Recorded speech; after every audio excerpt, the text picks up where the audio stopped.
আজকে আয়নাঘরে গেলেন প্রধান উপদেষ্টা ডক্টর মোহাম্মদ ইউনূস। ভয়াবহ সব ছবি, একটা নয় অনেক আয়নাঘর ছিল। সেনাপ্রধান জেনারেল ওয়াকারুজ্জামান গত ২ মাস ধরে বহু অনাকাঙ্ক্ষিত এই সত্য ও গুরুত্বপূর্ণ কাজটি করতে প্রধান উপদেষ্টাকে বাধা দিয়েছেন। তিনি এখনও গুম, খুন ও নির্যাতনকারী ডাকাত প্রকৃতির সেনা কর্মকর্তাদের পক্ষ নিয়ে অন্তর্বর্তীকালীন সরকারের উপর নানা ধরনের বেআইনি ও অন্যায় চাপ সৃষ্টি করছেন এবং ভয়ভীতি দেখাচ্ছেন। বিস্তারিত জানুন পুরো ভিডিওতে। আপনারা সবাই সঙ্গে ছিলেন, কাজে আমার নতুন করে বলতে হবে না। যা যা দৃশ্য, যা যা কথাগুলো বলা হয়েছে, এটা বর্ণনা যদি দিতে হয়, শব্দ যদি ব্যবহার করতে হয়, তাহলে বলতে হবে একটা বিভৎস দৃশ্য।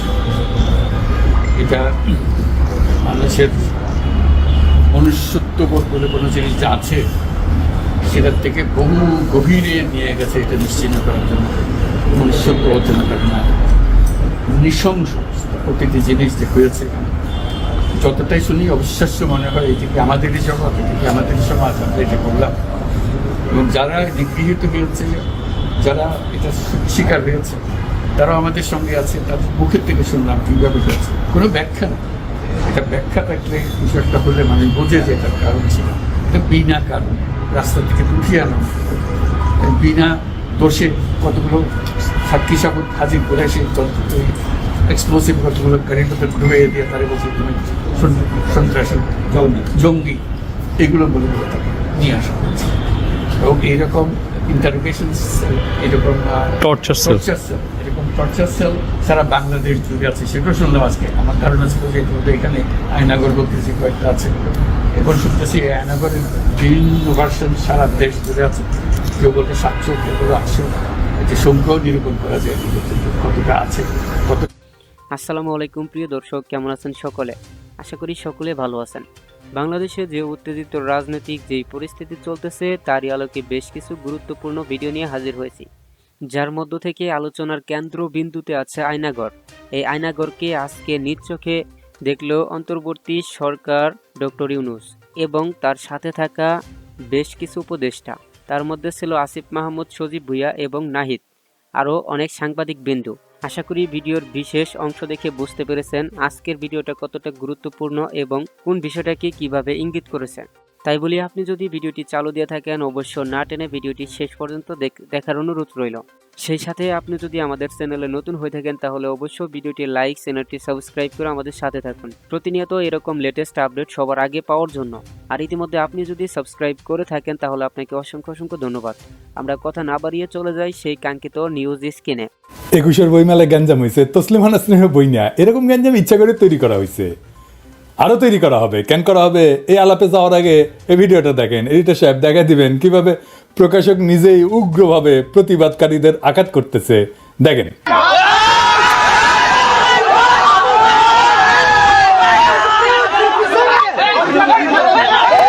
যে স্টল ঘুরিয়ে দেওয়া হবে, এটা কি সাম্যবাদ?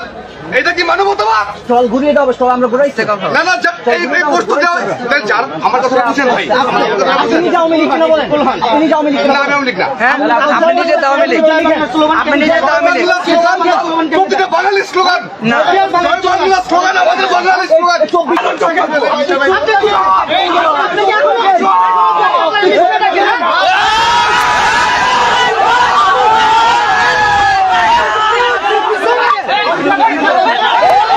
এই ভিডিওটা ভাইরাল হওয়া দরকার ছিল, কিন্তু হয় নাই। এই প্রকাশক ভব সেলটার গায়ে হাত তুলিছে। আবার দেখেন এডিটর সাহেব, সে জয় বাংলা স্লোগানও দিছে, মৌলবাদী গালি দিছে, গায়ে হাত তুলিছে, তারপরে কিন্তু হুজুরেরা স্টল ভাঙে নাই। ভব সব রকমভাবে ট্রাই করছে উস্কানি দিতে। এই ঘটনার সাথে সাথে কলকাতার আনন্দবাজার নিউজ করে বাংলাদেশে নিউজ হওয়ার আগে, মানে আনন্দবাজারের লোক হাজির ছিল ওইখানে, তাই সেই সিন ক্রিয়েট করেছে, গলা ফুলায় জয় বাংলা স্লোগান দিছে। সেই জয় বাংলা স্লোগান যা খুনি হাসিনার আদালতের মাধ্যমে স্লোগান দেওয়াকে বাধ্যতামূলক করেছিল, সেই স্লোগান, সেই ফ্যাসিবাদের স্লোগান, এখন আদালতের মাধ্যমে জয় বাংলা স্লোগান দেওয়াকে ক্রিমিনাল অফেন্স হিসেবে ঘোষণা করতে হবে। আর তা না পারলে জনতার আদালতের মাধ্যমে জয় বাংলা স্লোগান দেওয়াকে ক্রিমিনাল অফেন্স হিসেবে আমরাই ঘোষণা করে দিলাম। কেন করলাম? আসেন সেই আলাদা দেখি। কারণ এই জয় বাংলা হইতেছে সেই আওয়ামী ধর্মের মন্ত্র যা উচ্চারণ কইরা ১৯৭২ থেকে ২০২৪ সাল পর্যন্ত হাজার হাজার মানুষকে হত্যা করে ভারত দেবীর চরণে এই নরবলির অর্ঘ্য নিবেদন করছে আওয়ামী লীগ। এবং এই জয় বাংলা স্লোগান উচ্চারণ কইরাই বাংলাদেশের স্বাধীনতা সার্বভৌমত্বকে ইন্ডিয়ার কাছে বিক্রি করে দিছিল হাসিনা মুজিব উভয়। জয় বাংলা স্লোগান ফ্যাসিস্টের স্লোগান, এটা ফ্যাসিবাদের স্লোগান।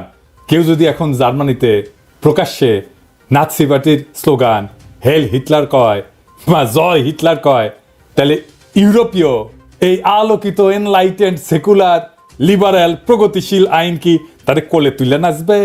ইন্ডিয়া এবং আওয়ামী লীগ মুক্তিযুদ্ধ নিয়ে স্বাধীনতা নিয়ে যে বয়ান তৈরি করছে, ওই ইতিহাসকে দুমরায় মুসরায় থ্যাতলায় দেবো, বুলডোজারদের গুড়ায় দেবো, তছনছ করে দেবো, একেবারে 32 বানায় দেবো। আমরা মুজিব নামের ফ্যাসিস্ট ফেটিশ আইকন, আমরা সেকুলারিজম নামের ইসলাম কোপানির ইন্ডিয়ান মূর্তিটারে ভাঙ্গা গুড়া গুড়া করে দেবো। মাত্র 6 মাস আগে কি বিভৎস গণহত্যা চালাইছে হাসিনার খুনি বাহিনী আর ছাত্রলীগ যুবলীগের অস্ত্রধারীরা। পুলিশ আমাদের মেয়েদের তুলে নিয়ে হ্যারাস করছে গণহারে। আমি ডেইলি স্টারকে ধন্যবাদ জানাই এই রিপোর্ট করার জন্যে, যদিও আমরা ওর উপরে বিলাত, কিন্তু এই রিপোর্টটা ভালো করেছে। কিন্তু আমার কাছে যে স্টেটমেন্ট আছে এই হতভাগ্য মেয়েটার, তার ভগ্নাংশ এই রিপোর্টে উঠে আসছে। আমি আশা করবো ডেইলি স্টার রাগঢাক না কইরা পুরা ঘটনা দুনিয়ার সামনে তুলে ধরবে। যে সমস্ত পশ্চিমা দূতাবাস কিছু হইলেই ফোন মারে প্রফেসর ইউনূসের সরকারের লোকজনদেরকে, তাদের বলতে হবে এই সময় আমাদের বাচ্চাদের রক্ষা করার জন্য কি করছিলা, কারণ সেই ফ্যাসিস্টদের রক্ষা করতে আসছে কোন নৈতিক অধিকারে। তো 21-এর বইমেলার ঘটনা নিয়ে মাহফুজ স্ট্যাটাস মারিছে, আসেন সেটা নিয়ে আলাপ করি। মাহফুজ জনতাকে মব বলে উল্লেখ করছে, তাদের ডেভিল বা শয়তান বলে বিবেচনা করা হবে উল্লেখ করছে, তাদের শক্ত হাতে দমন করা হবে, এটাই নাকি শেষ অনুরোধ মাহফুজের। কি আর বলবো ছোট ভাই মাহফুজ, এই এনার্জি আর এই হ্যাডম আওয়ামী ফ্যাসিস্টদের বিরুদ্ধে দেখাইলে ভালো হইতো না? প্রফেসর ইউনূস তো নিজেই বলছেন সরকারের মধ্যে স্বৈরাচারের লোক আছে। শুনো, তুমি নিজেই শোনো, শুনছো কিনা জানি না। তোমরা বলার সময় বলেছো যে আমাদের এখানে স্বৈরাচারী সরকারের লোক বসে আছে, আমাকে এই করছে। তারা চলে যায় নাই। তোমরা বলছো যে তার সরকারে আছে, আমি বলছি তোমার গ্রামেও আছে। শুধু সরকারকে দেখি আমি চলে গেলাম ওই সরকারে আছে, তারা কিছু করতে পারতেছে না। তোমার গ্রামে আছে, তুমি কিছু করতে পারতেছো? তুমি তো দুঃখ করতে এসছো আজকে। কাজে সেই তেজ আসতে হবে না, এদেরকে জায়গা দেবো না আমরা কোথাও।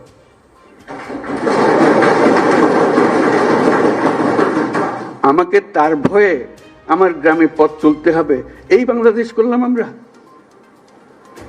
এই বাংলাদেশটা আমরা করি নাই। সে তার সমস্ত স্বভাব পরিবর্তন করে আমাদের সবার সঙ্গে মিশে যাবে, এটা হবে। কিন্তু তার স্বভাবে সে চলতে থাকবে আমার সামনে দিয়ে, আর আমি বলবো আমি নতুন বাংলাদেশ করে ফেলেছি। হলো না? শুনলেন তো 2 দিন আগের কথা। আর মাহফুজ, তুমি যে হুমকি দিলা তোমার এলাইকে, তোমার সহযোদ্ধাকে, যে তোমার পাশে দাঁড়ায় বুকের রক্ত ঢেলে দিল হাসিনাকে হটানোর জন্যে, কে উস্কানি দিল সেটা দেখবা না? তোমাদের পশ্চিমা এম্বাসিকে দিয়া ইন্ডিয়া ফোন মারে আর স্ট্যাটাস মাইরা দাও সাথে সাথে। তোমরা যখন গুলি খাইতেছিলে আর দলে দলে মরতেছিলা, বাচ্চা বাচ্চা ছেলে আর মাইয়াদের ব্লকলেট করে তুলে নিয়ে যাইতেছিল, ছাত্রলীগ আর যুবলীগ মুড়ি মুরগির মতো গুলি ছুটতেছিল, হেলিকপ্টার থেকে গুলি ছোড়া হইতেছিল, তখন ফোন মারিছিল তারা হাসিনাকে? জিজ্ঞেস করেছিল? করো একবার, মারে নাই ফোন। তাই পশ্চিমে বাংলাদেশের ইমেজ কি হইল এটা নিয়ে উতলা হইও না, বরং সাকসেসফুলি ফ্যাসিবাদকে নির্মূল করতে পারলে পশ্চিমা লিবারেলরা তোমার গুরু মানবে, তোমার মডেল মাইনা চলবে। ইসলামপন্থীরা রক্ত দিতেছে অনেক আগে থেকে, 2013 থেকে। ওরা হাসিনা মোদিরে ডরায় নাই, ওদের তুমি কিসের ভয় দেখাও মাহফুজ? ওরা কি ডর পায়? পায় না। ইসলামপন্থীরা আমাদের ফ্যাসি বিরোধী লড়াইয়ের সবচেয়ে গুরুত্বপূর্ণ শক্তি, তার সাথে বিবাদে যাইও না। রাজনীতি কিন্তু যুক্তিতর্ক না, রাজনীতি দিল আর দরদের বিষয়। তোমার বন্ধুদের অন্তরের খোঁজ রাখতে হবে। তুমি যাদের খুশি করতে গিয়া পরীক্ষিত বন্ধুদের অন্তরে দাগা দিছো, তারা এটা হতভম্ব, বিষাদগ্রস্ত। তোমার এই বিষয়ে একটা জরুরি কথা বলি আর কি, এটা সরকারের সবার জন্যই প্রযোজ্য। ইসলামপন্থীদের সাথে কেমন আচরণ করবে প্রফেসর ইউনূসের সরকার, সেটা ঠিক করতে পারবে, এটা এখনো মনে হয় ঠিক করতে পারো নাই। বাংলাদেশকে সারা দুনিয়া বা পশ্চিমা বিশ্ব কি নামে কোন রঙে চিনবে, সে বিষয়ে বাংলাদেশের আরবান এলিটদের একটা উদ্বেগ আছে। কি সেটা? সেটা হইতেছে যে সে ইউরোপ আমেরিকায় যেতে পারবে না, স্কলারশিপ পাবে না, ব্যবসা বাণিজ্য করতে পারবে না।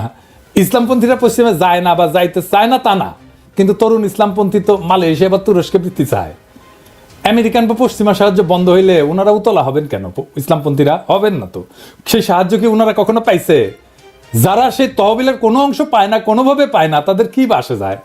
পশ্চিমা দাতা গোষ্ঠী সংস্থাগুলা প্রাথমিক মাধ্যমিক উচ্চ শিক্ষা খাতে অনুদান দেয়, সরকারি বেসরকারি স্কুল কলেজ ইউনিভার্সিটিতে যায়, মাদ্রাসাগুলোতে একটা ফুটা পয়সাও গেছে, যায়নি। তবে দিতে চাইছে, কখন দিতে চাইছে জানেন? মাদ্রাসা শিক্ষা রিফর্মের জন্য। মানে মাদ্রাসা শিক্ষা আর মাদ্রাসা শিক্ষা বলে চিনতে পারবেন না, শয়তানি দেখে। কোনো মাদ্রাসায় কম্পিউটার ল্যাব করে দেওয়া যেত না, করছে? করে নাই তো। বাংলাদেশের আরবান এলিটরা মনে করে তার মুসলমান পরিচয় সে পশ্চিমে বিপাকে পড়তে পারে। উল্টা দিকে এই মুসলমান পরিচয়তে ইসলামপন্থীর কাছে স্বপ্নের মতো। ইউরোপ আমেরিকায় ভারতীয় লবির প্রভাবে আপনার সম্মানহানি করতে পারে, কিন্তু কারো জন্য সেটা তো সুযোগ হইতে পারে। একই পরিচয় দেশের রাজনৈতিক প্রতিষ্ঠান আপনাকে জটিলতায় ফেলবে, অথচ অন্যের জন্য সেটা তো বিশাল সুযোগ, বিশাল স্বপ্ন। সুতরাং আপনার যেটা আতঙ্ক, আপনার যেটা ভয়, আপনার যেটা ডর, অন্যের কাছে সেটা হইতে পারে একটা সুযোগ, স্বপ্ন। তাই আপনি কারে সতর্ক করতেছেন মাহফুজ? আপনি যা বলে সতর্ক করতে চাইতেছেন তাতে ইসলামপন্থীদের কিছু যায় আসে না। পরিস্থিতি অত্যন্ত নাজুক, আমি স্বীকার করি। তবে কথা সত্য, রাজনৈতিকভাবে জিততে হইলে আগেই সাবধান হইতে হবে। তাই শুধু নিজের ক্ষতির কথা না, বরং অন্যের রাজনীতিতে কি ক্ষতি হইতে পারে সেটা তুলে ধরতে হবে। একবার ঘটনা ঘটলে আপনি যেদিকেই যান ক্ষতি হবেই, হয় ভেতরে নয় বাইরে। ধানমন্ডি 32 নম্বর ভাঙাতে বাংলাদেশে ফ্যাসিবাদী শক্তির লাভ হয়েছে না? অবশ্যই হয়েছে। প্রফেসর ইউনূস সরকারের লাভ হয়েছে না? অবশ্যই হয়েছে। ভয়ঙ্কর ব্যক্তিগত ঝুঁকির মুখে পড়ছে কে? অনেকেই পড়ছে। তবে অবস্থা দৃষ্টে মনে হচ্ছে তারা অন্যায় হয়ে গেছে আমার উপরে প্রতিশোধ নেওয়ার জন্যে। বাসন্তীর জাল পড়া ছবি শেখ মুজিবের গদি নাড়ায় দিছিল, বাংলাদেশ এটার উপকার পাইছে। আজকের বাংলাদেশে এটার উপকার পায়, কিন্তু আফতাব সাহেব যে ছবিটা খিঁচেছিল নিজের জীবন দিছে, জীবন দিয়ে কাপড়া দিছে তার সাহসী কাজে। 1975-এর বিপ্লবীরা শেখ মুজিবকে জয় বাংলা করে দিছে, কিন্তু নিজেদের কোরবানি দিয়ে দিছে ফাঁসির দড়িতে। এমনকি তাদের সন্তানদেরও ছাড়েনি হাসিনা। আজিজ পাশার মেয়েকে গাড়ি চাপা দিয়ে মারছে। হাসিনা উৎখাত হয়েছে, সারা দেশ আনন্দে, কিন্তু হাজার হাজার বাচ্চা ছেলে জীবন দিছে, পঙ্গু হয়েছে, দৃষ্টিশক্তি হারাইছে। এটাই ক্ষতি, এটাই কোরবানি। দেশের বৃহত্তর স্বার্থে যারা নিজেকে কোরবানি দিতে প্রস্তুত থাকে, যাদের কাছে শহীদ মৃত্যুই নতুন সম্ভাবনার দ্বার, তারা মৃত্যু ভয় বা জুলুমের ভয় এটা দেখানো কি ঠিক মাহফুজ? ঠিক না। যারা হাসিনা উৎখাতের লড়াই ফোরফ্রন্টে ছিল, যারা 32 নম্বর ধূলিসাৎ করে দিছে, তাদের মৃত্যু পরোয়ানা জারি করবেই হাসিনা আর তার দল। এটা যাই নেই, তারা সেই কাজে নামছে। যাই হোক, হাসিনা উৎখাত হয়েছে, কিন্তু আমাদের আরেকটা লক্ষ্য ছিল ভারতের গোলামি, সেটা থেকে মুক্ত হওয়া। সেটা কি হয়েছে? ভারতের গোলামির বিষয়টা কি সেটা একটু বুঝে দেখে আসে। ধরেন ভারতের একটা রাজ্য মহারাষ্ট্র অথবা পশ্চিমবঙ্গ, আমরা কি ভারতের গোলাম বলি? বলি না। এমনকি বিহার, পাঞ্জাব, এদের ক্ষেত্রেও বলি না, তাই না? কারণ এগুলো ভারতের রাজ্য। তেমনি আমরা টেক্সাসকে যুক্তরাষ্ট্রে গোলাম বলি না।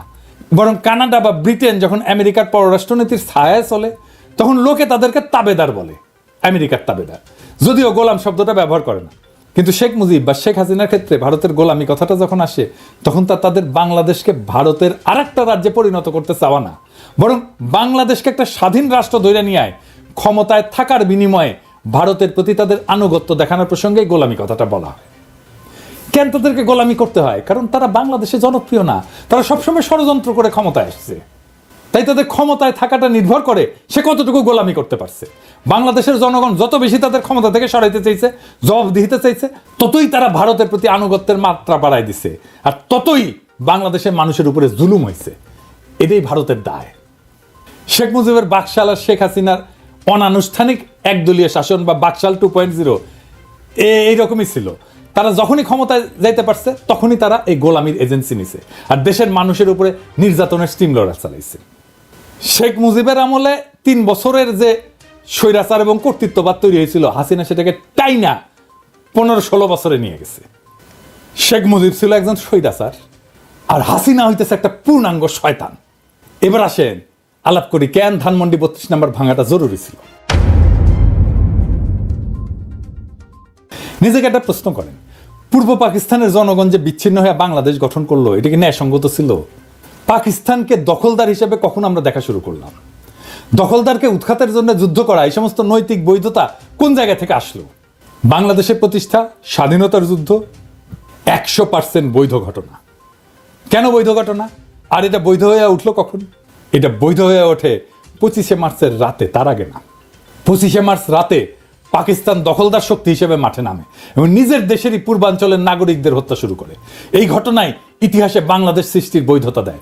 ফলে পূর্ব পাকিস্তানের নাগরিকদের বাংলাদেশি হয়ে ওঠা এবং দখলদারদের উৎখাতের জন্য যুদ্ধ করাটা বৈধ হয়ে ওঠে। 25শে মার্চের আগে বাংলাদেশ রাষ্ট্র প্রতিষ্ঠার বৈধতা তৈরি হয়নি। তার আগে সংঘাত ছিল, কিন্তু সমঝোতার সম্ভাবনা ছিল পাকিস্তানের কাঠামোর মধ্যেই। 1952 সালে যে গভর্নর হাউস থেকে বাংলাদেশের মানুষের উপরে জুলুম চালানো হয়েছিল, সেই গভর্নর হাউসকে পরবর্তীতে বাংলা একাডেমি বানায় দিল। হাসিনার গণভবনকে যেভাবে জাদুঘর বানায় দেওয়া হয়েছে, ঠিক একইভাবে আইয়ুব খান রাষ্ট্রীয় প্রচারে রবীন্দ্রসঙ্গীত নিষিদ্ধ করলেন, আর পূর্ব পাকিস্তানের মানুষ পুরা দেশ রবীন্দ্রসঙ্গীতে ভাষায় দিল। ফলাফল, আইয়ুব খান টিকে থাকতে পারলো না। সমঝোতা হইলো, অন্তর্বর্তী সরকার হিসেবে ক্ষমতায় আসলো ইয়াহিয়া। নির্বাচন হইলো, পূর্ব পাকিস্তানের জনগণ পাকিস্তানের নির্বাচনেই ভোট দিল, কেউ কিন্তু বয়কট করে নাই। বরং অনেকে আওয়ামী লীগকে জাল ভোট পর্যন্ত দিছিল। ইলিয়াস কাঞ্চন হাসিনার নির্বাচনের বৈধতা দিতে গিয়ে ফট করে সেই কথা বলে ফেলছিল। এই যে ফারুক ভাই যেটা বলেছেন যে 70-এর ইলেকশনের সময় আমরা নিজেরা ক্যাম্প করেছি, এবং আমি ভোটার কিন্তু হইনি, কিন্তু আমি নিজে কিন্তু ফলস ভোট দিয়েছি, এবং একটা দুইটা না, অনেকগুলোই দিয়েছি।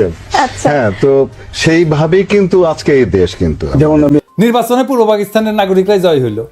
তার 1947 সালে পাকিস্তান গঠনের সময় মূল ভূমিকা রাখছিল, আর 1970 সালে পাকিস্তানের গণতান্ত্রিক ব্যবস্থার মধ্যে ক্ষমতা দখলের সামর্থ্য দেখাইল।